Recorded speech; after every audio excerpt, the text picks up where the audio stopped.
Welcome, ladies and gentlemen. This is Basil Rathbone inviting you to join me beyond the green door. The sign read Freak Show, and it promised some of the strangest sights in the universe for only 50 cents. George Davis couldn't remember having seen the place before, here on this dingy street in New York. Odd. But it looked amusing enough to waste an hour, so George went in. He found himself in a long corridor. It was glass-walled on one side, and through the glass he could see the freaks. There was a woman who might have weighed 500 pounds, and there was a little fellow no more than 2 feet high. One man was coloured blue, and another had 4 arms, and still another had just a single eye staring out of the middle of his forehead. As George strolled down the corridor, he saw that these were only the mildest of the freaks. Others were almost indescribable.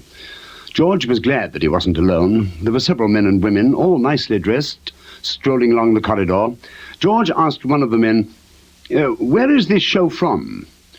It originated in Dromdira, the man said. It plays the Caliph circuit, and right now it's en route for Prokai. George didn't know where those places were, but he was glad of the man's presence. Those freaks looked dangerous. They had no manners, and they rushed along the plate glass, staring and making faces. If let loose, they would probably be very dangerous. In fact, George wondered about the strength of the glass. If it collapsed, they would be engulfed by the vicious, rude-mannered creatures. George commented on this to the man beside him. Oh, the man said, they're harmless enough.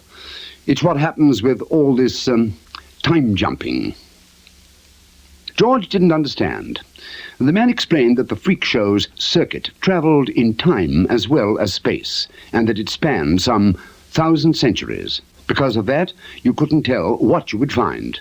Oh, some joke. That was George's reaction. A freak show in time. He moved away from the man. Just then an alarm bell sounded.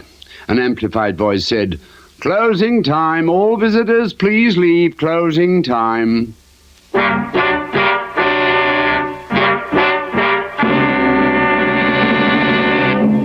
George went to the exit door, still worried about the strength of the glass.